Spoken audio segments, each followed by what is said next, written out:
Colgate पर supreme court सख्त status report में दखल पर मांगा सरकार से हलफनामा। सीबीआई से कहा आइंदा न दिखाए किसी मंत्री को रिपोर्ट। जांच अधिकारी रविकांत को बहाल किया।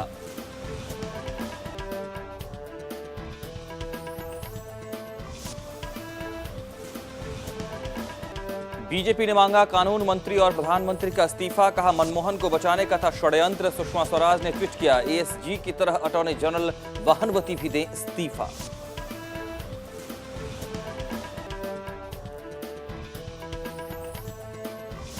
सीबीआई को सुप्रीम कोर्ट ने बताया सरकारी तोता। कहा चट्टान बनने को कहा था, बन गई रेत। मंत्री बाबुओं को कैसे दिखाई कोलगेट रिपोर्ट। निष्कर्ष तक बदल डाला, कब होगी आजाद।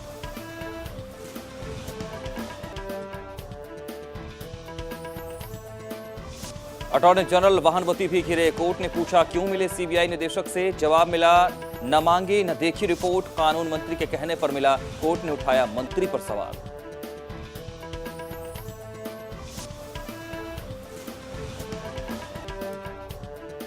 कोर्ट में फसीहत के डर से भागी सरकार। कोलगेट पर सुनवाई से पहले ही लोकसभा अनिश्चितकाल के लिए स्थगित। बंसल और अश्विनी के इस्तीफे पर हंगामे से भी रही परेशान।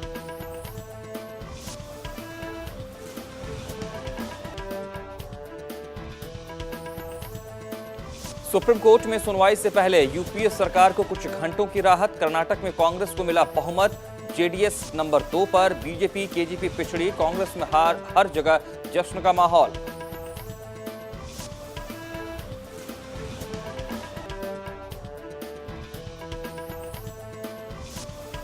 कर्नाटक में जीत के बाद कांग्रेस में चापलूसी की होड़। नेताओं ने एक सुर में पढ़े राहुल गांधी और सोनिया के कसीदे। कहा नहीं चला कर्नाटक में मोदी का सिक्का। राहुल बाबा की जय हो।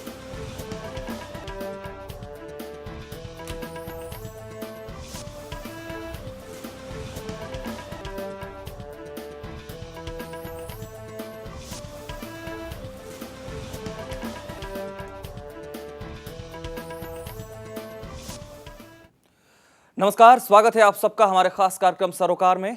मैं मनोज श्रीवास्तव। सरोकार में आज हम बात करेंगे दिल्ली में बिजली के दामों में हो रही उठापटक की। जी हां, उठापटक शब्द इस्तेमाल करना पड़ा है क्योंकि हो कुछ ऐसा रहा है। बात करेंगे कि आखिर बिजली पर मिलने वाली सब्सिडी वाकई फायदेमंद है या सिर्फ ये एक छलावा है। 200 यूनिट तक बिजली के घटे हुए रेट चार्ज करना कहां तक ठीक है। जबकि आज सरकार में हम ये भी साबित करने की भी कोशिश करेंगे कि इस भीषण गर्मी में एक आम परिवार में सिर्फ कूलर चलाने पर भी मीटर रीडिंग 200 यूनिट को पार कर जाती है। क्या है ये बिजली का पेंच, समझेंगे। और इसके अलावा कई और पहलुओं पर हम भी रोशनी डालेंगे और उस पर भी कई खास लोगों के साथ बातचीत करेंगे। शुरू करते हैं सरोकार और देखते हैं सस्ती बिजली कितनी सस्ती।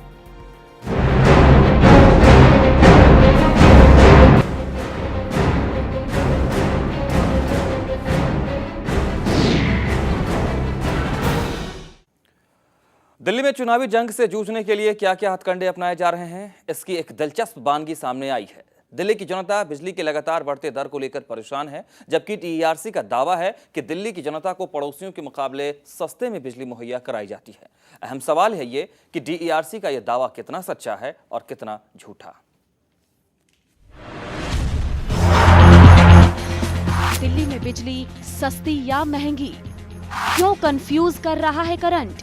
आज खुल जाएगा सच्चाई से पर्दा।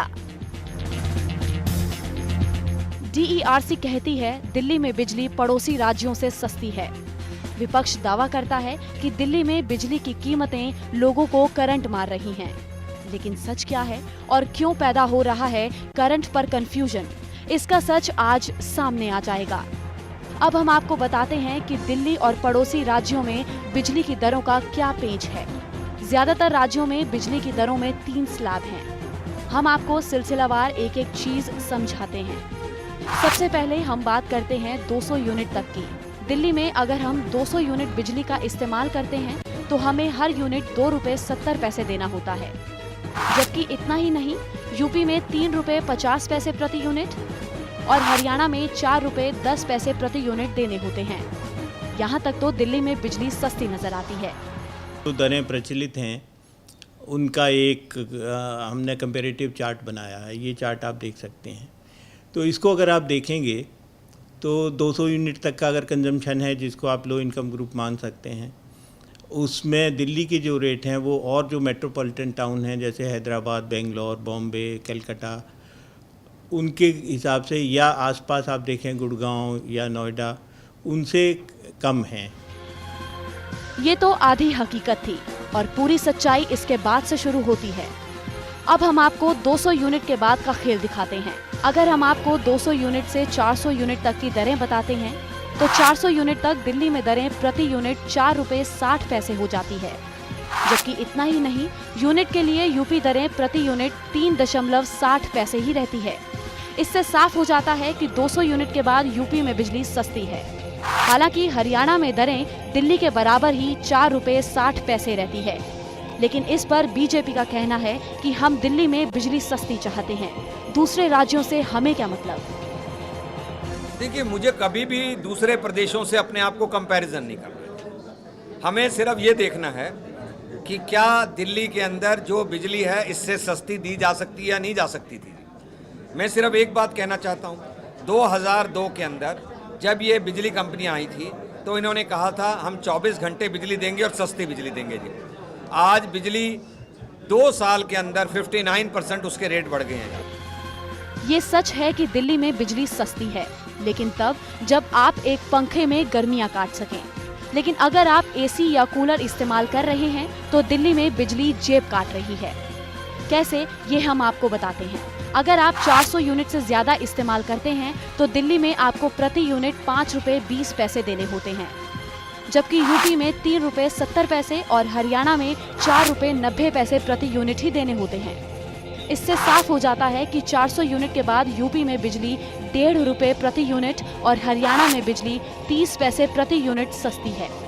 सवाल ये नहीं है दूसरे राज्यों से सस्ती है या महंगी है, आप एस्केलेटेड फैक्ट्स क्यों दे रहे हैं, आप फर्जी तरीके से बिजली की कीमत क्यों बढ़ा रहे हैं। आपको अगर सस्ती बिजली दी जा सकती है तो आप महंगी क्यों दे रहे हैं। हमारा सवाल ये है, हमारा सवाल ये है ही नहीं कि दूसरे राज्यों से सस्ती है महंगी है।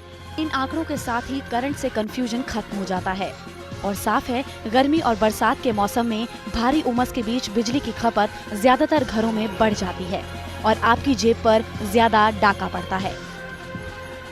दिल्ली से प्रीति श्रीवास्तव के साथ ब्यूरो रिपोर्ट पॉल सिंसियार। तो ये बिजली के दरों में क्या ये माना जाए कि अन्य प्रदेशों के मुकाबले लोगों को मुनाफा होता है? मुनाफा ना कहें, लेकिन लोगों के लिए राहत की बात है। क्या ये सच्चाई है? और अगर सच्चाई है तो क्या उस बात को वो महसूस भी करते हैं? और जो स्लैब्स तय किए गए हैं, जिसके हिसाब से ये हम लोग चर्चा के दौर में आगे बढ़ रहे हैं, उसका क्या फर्क पड़ रहा है, इस पर भी बात होगी। और आपको ये बताएं कि इस वक्त हमारे साथ DERC के चेयरमैन PD सुधाकर साहब जुड़ रहे हैं। PD जी, स्वागत है आपका हमारे साथ जुड़ने के लिए। इसके अलावा आप पार्टी के अहम सदस्य संजय सिंह जी भी हमारे साथ जुड़े हैं, इस मसले पर बात करेंगे उनसे भी। संजय जी, बहुत स्वागत है आपका। और हमारे साथ जुड़ रही है हमारी संवाददाता प्रीति श्रीवास्तव भी, जो इस रिपोर्ट को, इस खबर को लगातार कवर कर रही है और इसके तमाम पहलुओं को देख रही है, समझ रही है। हम तमाम अतिथियों का स्वागत करें, लेकिन प्रीति, सबसे पहले आपके पास आना चाहूंगा मैं।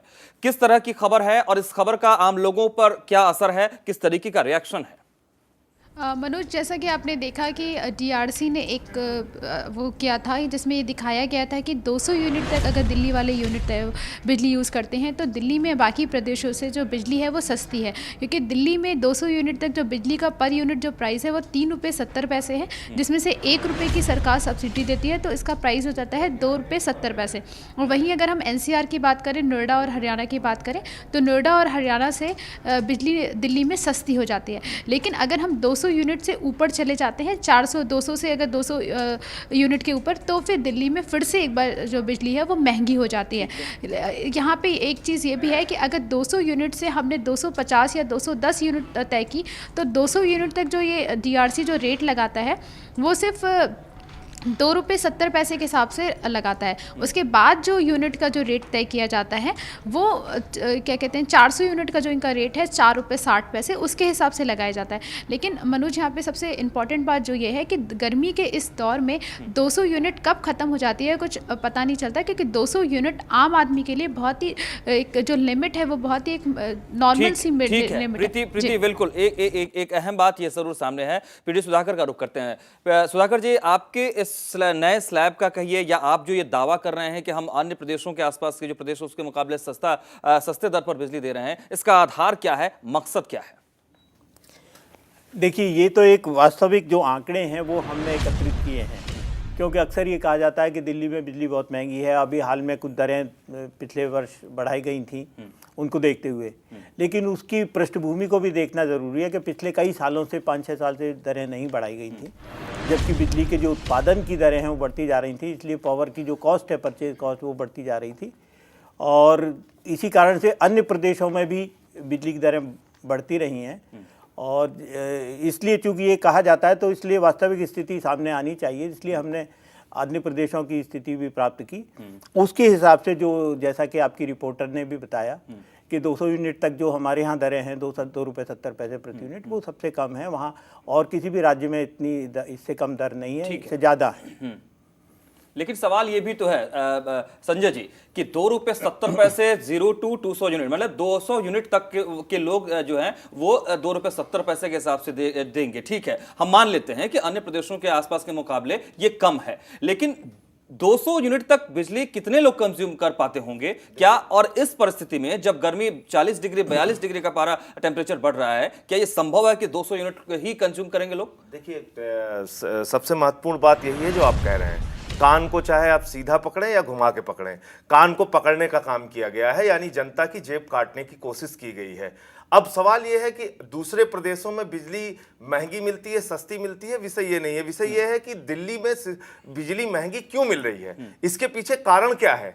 अब अगर हम इसमें 2010 में DERC के तत्कालीन ब्रजेंद्र सिंह जी की रिपोर्ट को देखते हैं तो उन्होंने ये साफ तौर पे पाया है कि भ्रष्टाचार के कारण दिल्ली में बिजली का दाम बढ़ा है।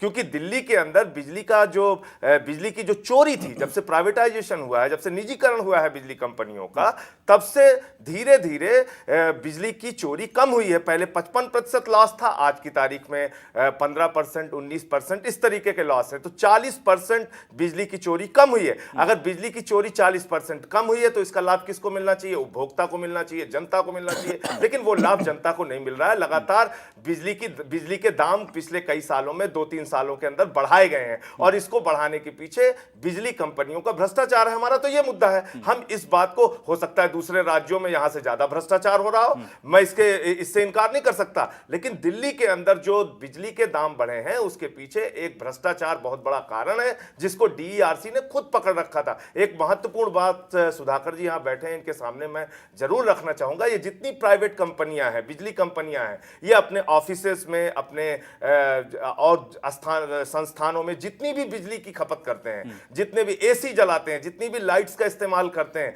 इसका एक भी पैसे का भुगतान ये नहीं करते रहे, जिसको इन्होंने खुद पकड़ा है सुधाकर जी ने। तो ये साफ तौर पे चोरी करते हैं बिजली कंपनी के लोग, अपने ऑफिस में मुफ्त की जनता के पैसे की बिजली जलाते हैं और उसका खामियाजा हमको भुगतना पड़ता है। तो आप फर्जी अकाउंट्स दिखा के जनता की जेब अगर काटेंगे तो हमारा विरोध इस बात को लेकर है। संजय जी 200 यूनिट जो आपने कहा, 200 यूनिट बहुत मामूली है।